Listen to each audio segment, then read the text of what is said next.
Hello guys. जैसा कि हमने लास्ट एपिसोड में देखा था कि जैन एंड योयो के बीच में काफ़ी ज़्यादा एक्सट्रीम लेवल की फ़ाइट स्टार्ट हो गई थी, जहां पे उसने एक ड्रिल टाइप का वेपन भी निकाल लिया था अटैक करने के लिए।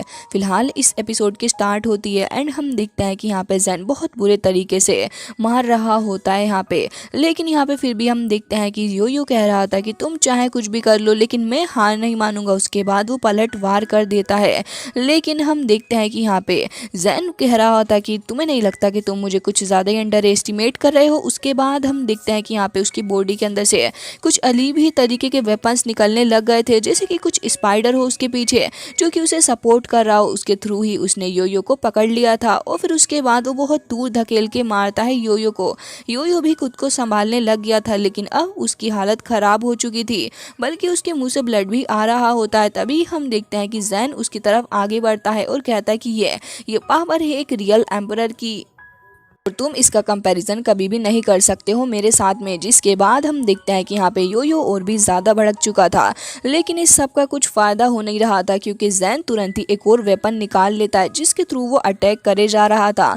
योयो एक बार फिर से बहुत ही ज़्यादा दूर जाके गिर जाता है। जिसके बाद हम देखते हैं कि जैन भी देख रहा था कि शायद से योयो अब मर चुका होगा, लेकिन हम देखते हैं योयो को, जिसकी स्पिरिट हार मानने का नाम ही नहीं ले रही थी। तभी हम देखते हैं कि यहाँ पे वो अभी भी खड़ा हुआ था और कह रहा होता है कि लड़के तुम वाकई में काफ़ी ज़्यादा मजबूत हो। तभी हम देखते हैं योयो जो कि कह रहा था कि भले ही मुझे पता है कि मैं तुम्हारा मुकाबला नहीं कर सकता, लेकिन मैं तुमसे अंत तक फाइट करूंगा। जिसके बाद वो तुरंत ही अपनी नाइफ को निकाल लेता है और फिर उसके बाद एक काफ़ी ज़्यादा स्ट्रॉन्ग स्लैश अटैक भी कर देता है। जिसके बाद हम देखते हैं कि यहाँ पे कुछ देर के लिए आसपास काफ़ी सारी डस्ट उड़ने लग गई थी। उसी मौके का फ़ायदा उठा के वो 2-3 और स्लैश अटैक थ्रो कर देता है और उसके बाद लगातार काफ़ी सारे अटैक। लेकिन हम देखते हैं कि जैन के पास से इस बार एक और अलग तरीके का वेपन निकल के आता है, जो कि तुरंत ही अटैक कर देता है योयो के ऊपर।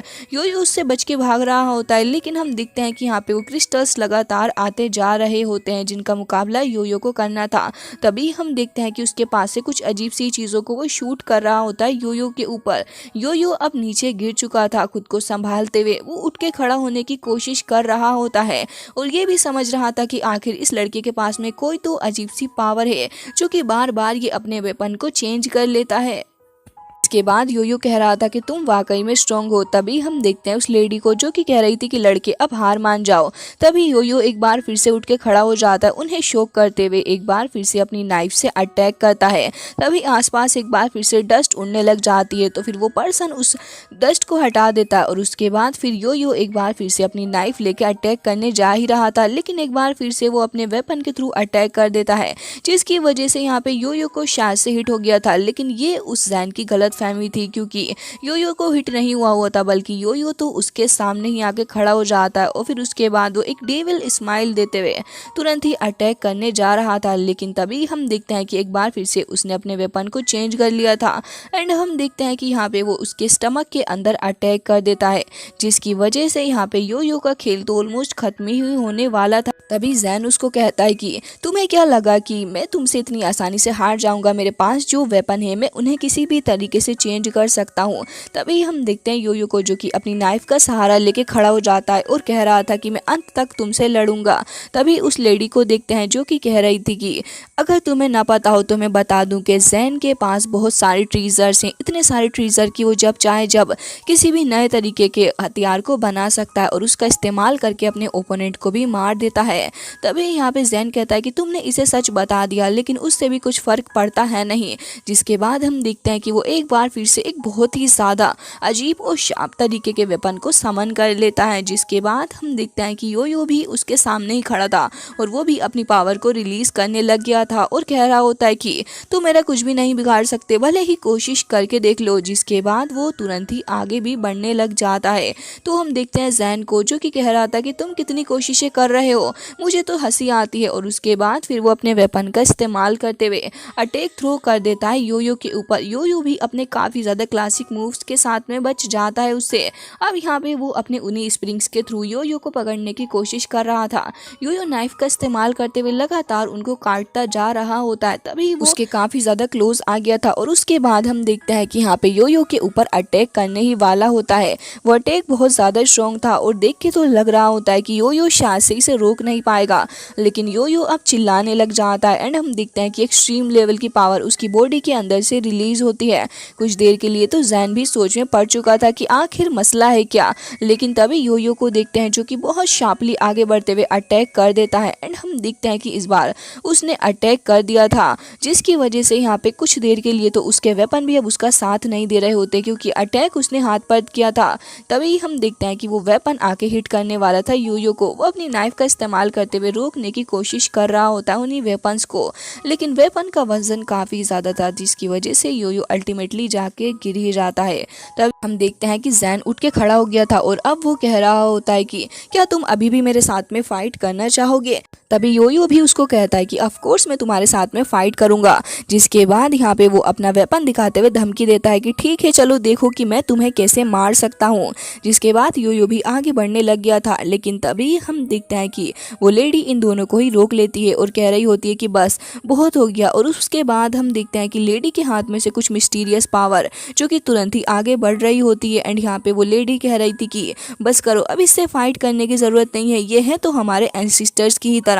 जिसके बाद हम देखते हैं कि वो पावर डिवाइड हो हाफ चली जाती है जैन के पास में, जबकि हाफ योयो के पास चली गई थी। तभी हम देखते हैं कि एंसिस्टर का नाम सुन के वो रुक जाता है और कह रहा था तो क्या तुम हमारे एंसिस्टर से मिले। तभी योयो कह देता है कि हाँ मैं उससे मिला, और वो इशारा करता है। जिसके बाद हम देखते हैं कि ज़मीन में एक आयरन का टुकड़ा पड़ा था, जिसे देखते ही जैन कह रहा था कि इसे देखो।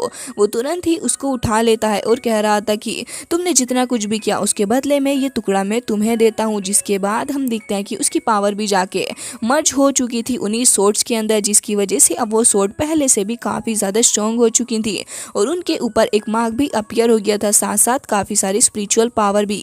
जिसके बाद जैन कहता है कि चलो अब मेरे साथ। एंड यहाँ पे वो कह रहा होता है कि लेकिन याद रखना तुम्हें उस औरत से संभल के रहने की ज़रूरत है, क्योंकि वो बहुत ही ज़्यादा मिस्टीरियस कैरेक्टर है। जिसके बाद हम देखते हैं कि यहाँ पे वो तुरंत ही अपनी सोर्ड को रख लेता है और फिर उस जगह से निकलने लग गया था। जिसके बाद ये सीन हो जाता है कट एंड हम देखते हैं कि नीदर वर्ल्ड में वापस चुका था योयो। एंड इस बार तो काफ़ी सारी आइस वगैरह भी पड़ी होती है, वेदर तब्दील हो चुका था। एंड यहाँ पे सारे के सारे लोग अब फिलहाल काफ़ी ज़्यादा हलचल में आ चुके होते हैं। इनमें से कुछ अपना सामान सेल करने की कोशिश कर रहे थे, तभी सिटी लॉर्ड को देखते हैं जो कि लगातार खाना मंगवाए जा रहा होता है। तो उसकी डॉटर कहती है कि अगर आप ऐसे ही खाना खाते रहेंगे तो मुझे लगता है कि सारे पैसे तो इसी के अंदर चले जाएंगे। तभी वो खाना खाते हुए कहते हैं कि तुम इस बात की फिक्र मत करो, मैं सब कुछ हैंडल कर लूंगा। जिसके बाद वो लड़की साइड को देख रही होती है। तभी वहाँ पे उसका फादर कहता है कि तुम परेशान क्यों रही हो, मुझे लगता है कि हमारा किंग जहाँ भी होगा वो एकदम ही सेफ होगा। तभी हम देखते हैं कि वो पलटने लग गई थी और कह रही होती है कि आप किस बारे में बात कर रहे हैं। तो वो हंसने लग जाता है, लेकिन तभी वो लोग नोटिस करते हैं कि कुछ तो सडनली अजीब सा हुआ है। एंड हम देखते हैं कि उस लड़की की नज़र एक बार फिर से योयो के ऊपर ही पड़ चुकी थी, जो कि फिलहाल उसी जगह से गुजर रहा था। उसे देख के वो बहुत ज़्यादा खुश होती है और तुरंत ही भागते हुए योयो के पास में आने लग गई थी। उसका फादर भी तुरंत ही पे करता है और वो भी अपनी डॉटर के पीछे पीछे भागने लग गया था कि आखिर मसला है क्या। लेकिन तभी हम देखते हैं कि योयो उसकी नज़रों से ओझल हो जाता है और उसे नहीं दिख रहा था, जिसकी वजह से वो परेशान हो गई थी और कह रही थी कि आखिर सडनली वो कहाँ गायब हो गया है। जिसके बाद उसका फादर उसके पास में आके खड़ा हो गया था। फिलहाल तो वो लड़की आगे बढ़ रही होती है तो वो उसे रोक लेता है और कह रहा था कि बस करो, तुम्हें आगे आने की ज़रूरत नहीं है, आगे की जगह काफ़ी ज़्यादा डेंजरस है। तभी हम देखते हैं कि यहाँ पे योयो आ जाता है एक अलग सी जगह पे। जैसे ही वो पीछे पलट के देखता है तो फिर उसे कुछ अजीब सी ब्रेथ आ रही थी, वो भी उस लड़की की, जिसका नाम फिलहाल के लिए हम शाओ मान लेते हैं। तभी हम देखते हैं कि योयो मुस्कुराने लग गया था उसे देख के, और शायद से योयो भी उसके लिए अब थोड़ा बहुत फील करने लग गया है। तभी हम देखते हैं कि योयो लगातार उसी महल के अंदर आगे बढ़ रहा होता है। वो बहुत ही ज़्यादा बड़ा था और उसका रास्ता लगातार कम नहीं होने का नाम ले रहा था। तभी योयो जैसे जैसे अंदर की तरफ जा रहा था वो नोटिस करता है कि यहाँ पे काफ़ी सारे स्ट्रक्चर्स खड़े हुए हैं, लेकिन उसे ये देख के समझ नहीं आ रहा था कि ये आइस के बने हुए हैं या फिर कुछ और मसला है इनके साथ में। वैसे देखने में तो वो कुछ नॉर्मल से ही लग रहे होते हैं एंड ऐसा लग रहा था कि जैसे स्टोन से बने हैं। लेकिन तभी हम देखते हैं उसी क्वीन को जिसे देख के योयो भी कह रहा था कि अच्छा तो फिर ये वही है। जिसके बाद हम देखते हैं कि धीरे धीरे करके वो आगे बढ़ने लग जाता है, लेकिन अभी भी काफ़ी सारे सैनिक खड़े हुए थे।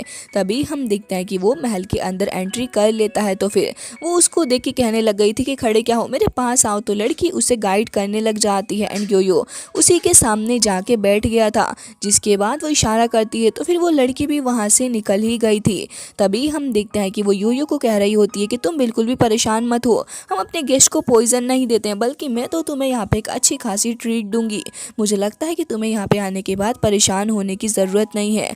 जिसके बाद यहाँ पे वो कह रही होती है कि चलो खाना खा लो, खाने का वक्त हो चुका है। और तुरंत ही इशारा कर देती है और कह रही थी कि बताओ मुझे ये कैसा टेस्ट कर रहा है। और साथ साथ वो ब्लड भी पी रही होती है और पूछ रही थी कि लियाओ जी एंड जिंगी क्या वो दोनों ठीक हैं। जिसके बाद वो कह रहा होता है कि अच्छा तो इसका मतलब तुम्हें उन दोनों के बारे में ही पता है। जिसके बाद वो कहने लग गई थी कि ऑफ कोर्स मुझे पता है, क्योंकि वो दोनों भी तो हम सबसे ही बिलोंग करते हैं। तभी योयो कहता है कि तो क्या वो दोनों 99 घोस्ट के साथ में आप भी मिली हुई हैं। तभी वो क्वीन उठ के खड़ी हो जाती है और कह रही थी कि ऑफ कोर्स ऐसा ही है। वैसे तो हम लोगों की वॉर काफ़ी वक्त से गोड्स के साथ में छिड़ी हुई है एंड हम लोग बस यही चाहते हैं कि कैसे भी करके गोड्स के साथ में अपना बदला लिया जाए, क्योंकि उन्होंने हमें बाहर निकाल दिया सिर्फ और सिर्फ इसी वजह से क्योंकि हमारी पर्सनैलिटी हमेशा से ही बहुत ही ज़्यादा आक्रामक रही। हम लोग आपस में फाइट करते थे और बस इतने से रीज़न की वजह से उन्होंने हमें हेवन से बाहर फेंक दिया।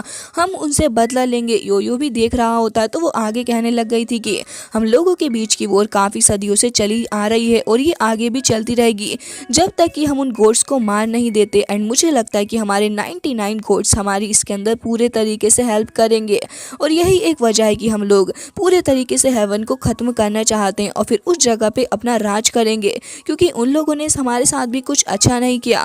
फिलहाल तो मैं तुम्हें बताना चाहूँगी कि जो 99 असुरा गोड्स हैं जो कि हमारे एंसिस्टर्स हैं, उन्होंने ही तुम्हें ट्रेन किया और मुझे खुशी है कि उन्होंने तुम्हें ट्रेन किया है, तो फिर तुम भी एक अच्छे खासे वॉरियर ही होगे। जिसके बाद वो तुरंत ही उस खाने को आगे करने लग गई थी और कह रही थी कि ये फूड मैंने बनाया है, चलो जल्दी से इसे खा लो। जिसके बाद हम देखते हैं कि योयो जैसे ही उस ग्लास को उठाता और उसकी सिप लेने ही वाला था, तभी उसे रियलाइज़ हो जाता है कि इसके अंदर तो ब्लड है। जिसे देख के वो थोड़ा हैरान था। तो क्वीन कहती है कि क्या हुआ, क्या तुम इसे पीने नहीं वाले। तभी हम देखते हैं कि वो आगे बताने लग गई थी कि टेबल पे ये जो डिलीशियस डिश मैंने तुम्हारे लिए प्रिपेयर की है ये भी बहुत ही ज़्यादा अच्छी है, लेकिन मैं तुम्हें बता दूं कि ये जो डिश हमने तुम्हारे सामने रखी हुई है ये किसी और की नहीं बल्कि उन्हीं गॉड्स की है जिन्हें हमने मारा है अपना बदला लेने के लिए। लेकिन अब जब तुमने इस फूड को खाने से इनकार कर दिया है तो फिर तुम्हें इसके कॉन्सिक्वेंसेस भुगतने होंगे। जिसके बाद हम देखते हैं कि योयो एक अलग सी ही जगह पे चला गया था, जहाँ पे आने के बाद उसे कुछ नहीं समझ में आ रहा होता है। तो फिर वापस से वो अपनी कॉन्शियसनेस के अंदर आ गया था। तभी यहाँ पे योयो कहता है कि क्या आप मेरा टेस्ट ले रही हैं। तभी वो कहती है कि ऑफ कोर्स तुम्हारा टेस्ट तो बहुत पहले ही स्टार्ट हो चुका था। जिसके बाद वो उसी मीट के पीस को खाने वाली होती है और कह रही होती है कि खाओ इसे जल्द से जल्द। जिसके बाद योयो को देखते हैं जो कि फिलहाल अभी भी सोच रहा था कि वो क्या करे। जिसके बाद वो क्वीन गुस्से से उठ के खड़ी हो जाती है और कह रही थी कि मैं तुम्हें बताया नहीं क्या ये गोश्त का मीट है, तुम इसे खा लो, ये अच्छा रहेगा तुम्हारे लिए। लेकिन योयो का फेस देख के वो समझ चुकी थी। तो फिर वो उसे बाहर लेके आ जाती है उन सारे स्टेचूज के पास में जो कि खड़े हुए थे। एंड हम देखते हैं योयो धीरे धीरे करके उन सभी के पास से गुजर रहा था। वो गोड्स वहीं पे फ्रीज हुए हुए खड़े थे एंड योयो उन्हें देख के कह रहा होता है कि आखिर ये सब कुछ हो क्या रहा है। इसके बाद हम देखते हैं कि वो कुछ लोगों को वापस से अनफ्रीज कर रही होती है और कह रही होती है कि ये वही गोड्स हैं जिन्होंने हमारे साथ में इतना ज़्यादा बुरा किया। चलो मैं तुम्हें अपना एक फेवरेट कलेक्शन दिखाती हूँ। एंड हम देखते हैं कि उनमें से कुछ अनफ्रीज हो गए थे जो कि अब आगे बढ़ने लग गए योयो की तरफ को, और अब वो सारे के सारे मिलके उसे मारने जा रहे थे। योयो भी अपनी नाइफ निकाल लेता है, लेकिन उसे अब थोड़ी घबराहट हो रही थी इन सारे गोड्स को अपने साथ में देख के। एंड कह रहा होता है कि क्या ये मेरा एक टेस्ट है। तभी वो कह रही थी कि टेस्ट तो अभी स्टार्ट होने वाला है तुम्हारा। जिसके बाद हम देखते हैं कि वो गोड्स अब आगे बढ़ने लग गए थे। तो योयो भी तुरंत ही उनके ऊपर अटैक करना स्टार्ट कर देता है एक एक करके। जिसके बाद हम देखते हैं कि योयो को समझ आ चुका था कि वो इन सारे गोड्स के साथ में डील तो कर नहीं पाएगा। वो डर के मारे अब वहाँ से भागने की कोशिश कर रहा होता है, लेकिन तभी हम देखते हैं कि उसके पैर वहीं पे फ्रीज होने लग गए थे, जिसकी वजह से वो अपनी नाइफ का इस्तेमाल कर रहा होता है उस आइस को ख़त्म करने के लिए। लेकिन तभी वहाँ पे क्वीन आ जाती है और कह रही थी कि स्ट्रगल करना बंद कर दो, जितना ज़्यादा तुम इस आइस को तोड़ने की कोशिश करोगे ये उससे ज़्यादा फ्रीज होगी और फिर तुम्हें मरना होगा। लेकिन तभी योयो कह रहा था कि आखिर तुम ऐसा कर क्यों नहीं हो, और उसके बाद फिर वो तुरंत ही नाइफ लेके एक बार फिर से रेडी हो गया था। लेकिन तभी हम देखते हैं कि यहाँ पे वो क्वीन अपनी आइस पावर का इस्तेमाल करते हुए काफ़ी सारे अटैक्स को थ्रो करने लग गई थी। तो योयो कह रहा था कि अगर तुम फाइट करना चाह ही रही हो तो फिर मैं भी रेडी हूँ। तो वो क्वीन कहती है कि तुम्हें रेडी होने की ज़रूरत नहीं है बेटा, क्योंकि मैं अब तुम्हें भी फ्रीज करने वाली हूँ। एंड हम देखते हैं कि धीरे धीरे करके योयो की बॉडी भी फ्रीज होने लग गई थी, जिसके बाद वो परेशान हो रहा था और खुद को अनफ्रीज करने की कोशिश कर रहा होता है। तभी वो क्वीन कहती है कि मुझे चैलेंज करने का कोई फ़ायदा नहीं है, क्योंकि इस बार चैलेंज करने के लिए तुमने गलत इंसान को चूज़ किया है। तभी योयो कह रहा था कि तुम ऐसा क्यों कर रही हो, तुम बस एक बार मुझे छोड़ दो, उसके बाद मैं तुम्हारे साथ में फ़ाइट करूँगा। लेकिन वो हंसते हुए कहने लग गई थी कि रहने दो, कोई फ़ायदा नहीं, क्योंकि तुम मेरा मुकाबला कभी भी नहीं कर पाओगे। और इसी के साथ ये एपिसोड हो जाता है एंड आई होप आपको पसंद आया होगा, और इसका नेक्स्ट पार्ट भी बहुत ही जल्दी आपको देखने के लिए मिलने वाला है। So please keep waiting and मिलते हैं नेक्स्ट वीडियो में। तब तक के लिए bye bye, take care of your self.